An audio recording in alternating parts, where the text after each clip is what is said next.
couple of years ago, Ed and I flew the Bose A30. We thought they were great. Since then, I've kind of wondered whether we got it wrong. So we're going to go flying again and find out if we were.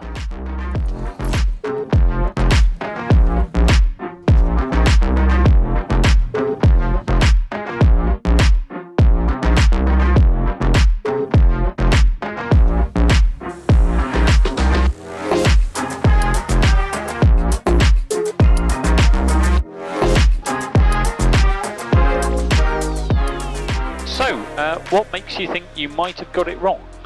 Well, when we were shown the A30 at the beginning, when we were briefed on it, I don't know if you remember, but there was quite a lot of emphasis on the fact that it was a new digital platform that could be developed. You would be able to add modules, add features, update the firmware and stuff like that. And since the last 2 years, there hasn't been anything added. Plus, at the same time, and this doesn't really impact the headset, but it's still a factor, Bose have completely reorganised the way they do business in Europe, so their kind of European centre is now gone, at least for aviation headsets. Yeah.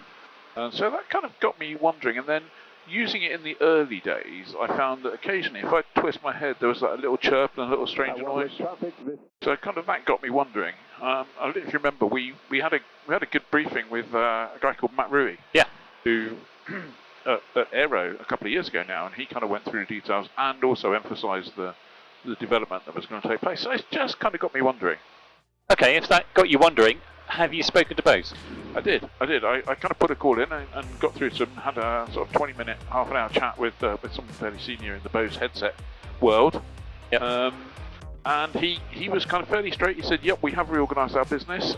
No, there has been no development over the last couple of years. And to be perfectly honest with you, there is none scheduled at the moment. I mentioned the kind of slightly strange noise. Yeah. And they instantly went, because there were a couple of people on the call, they went, hang on a second, there were a couple like that, send it back and we'll replace it. And this is the new one.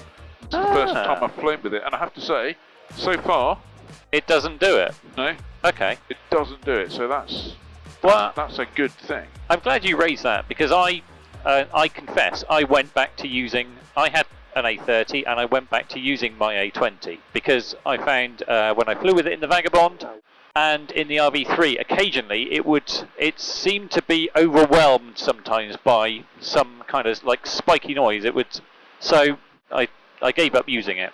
And to be honest, because of that kind of slightly strange noise that I was getting, yeah, I found myself reaching for the A20s pretty much more often than I was reaching for the A30s. So far, I have to say, and this has only been, I think we've only been airborne for less than 10 minutes so far. Okay. Nothing like that at all. So okay. I'm very, very happy with that. I'm intrigued. Do you want to? Is yours not making that noise at the moment? Well, it's funnily enough, when we bounce in turbulence, it does. You do get a little bit, so I'm curious to see whether yours does that. Well, no, so far no. Do you want to try? Okay.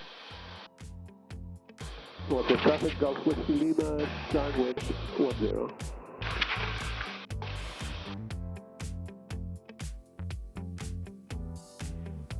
That's me. Okay. Where's your box? My box is down. Yeah. Can There you we make go. sure it's on max? It's on max. Is it? High. There we go. Okay. Yeah. That's interesting. I would say that mine's slightly got more ANR than this one.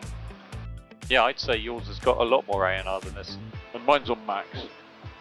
That's interesting, isn't it? Yours is definitely better than mine. Yeah, I agree. Yeah.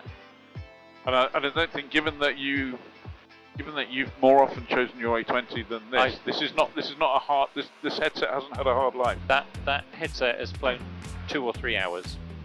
Yeah. So this is a quieter unit than. It is.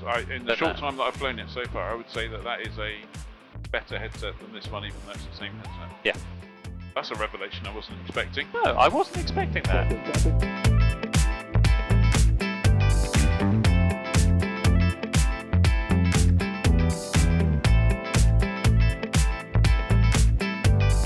Oh, indeed. Want to swap back? Yeah.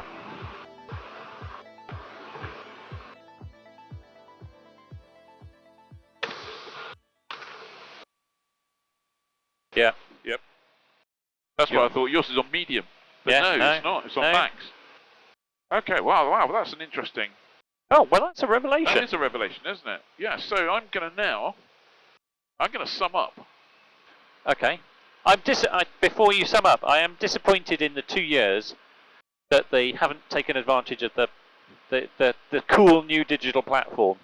I think I agree completely, and the fact that you can easily swap these from sides with a tool without a tool, it was suggested in the early days in the briefings that would enable them to add other things, because we obviously know that Lightspeed has got the carbon monoxide sensor. Exactly. And that seems like carbon monoxide sensor, maybe a barometric thing for altitude kind of thing. There seems like there's plenty of ideas that you could build into a headset. Yeah. And Bose have the perfect opportunity to do that with this module here. Yeah. But it is disappointing that nothing's happened, and it's disappointing that nothing is currently planned to happen. Yeah.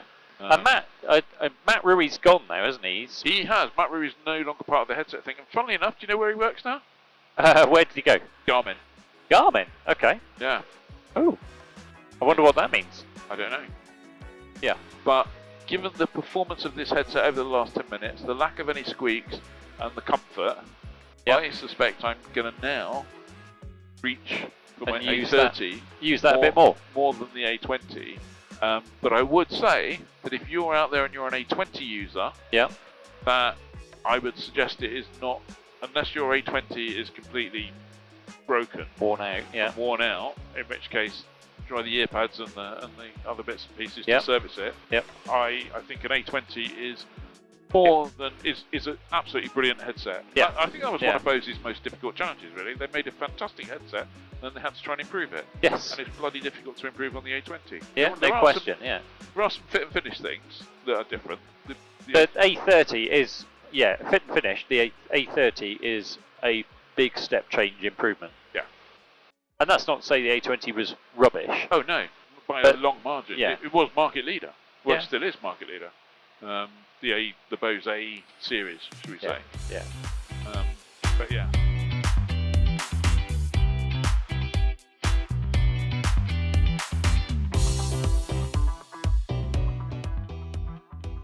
So I guess the big question is, were you wrong?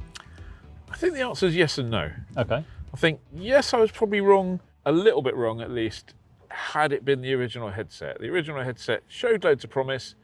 Nothing's happened over the last couple of years. There's nothing forecast for it. And I found myself increasingly reaching for the A20 because it had that little kind of squeaky kind of issue. Yeah.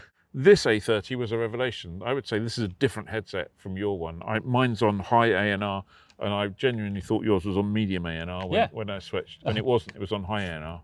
Yeah, I nearly didn't, it's funny, I nearly didn't bring this today, but I'm glad I did, because actually the comparison is marked. It's an obvious comparison, isn't it? It's not just one of those kind of like, oh, can I hear anything or not? Yeah. So it was really good. Yeah, no, absolutely. So I think that's good. I mean, I still think it's a shame that it's not been developed. Yeah. And I think as other headsets develop, this will need to either develop or seed its place at the top of the tree. Yeah. And if someone came up to you and said, I've got an as new A20, do I need to replace it with an A30? I'd probably say no.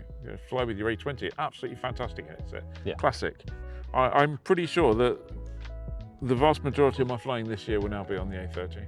I think what it probably means is we should probably think about doing a three-way test of maybe the three range toppers from various manufacturers. So A30, David Clark 1X, and the Lightspeed Delta Zulu, the one with the carbon monoxide detector. Yeah, I think we should do that. We should jump in the airplane, go visit, go fly somewhere interesting. Yeah.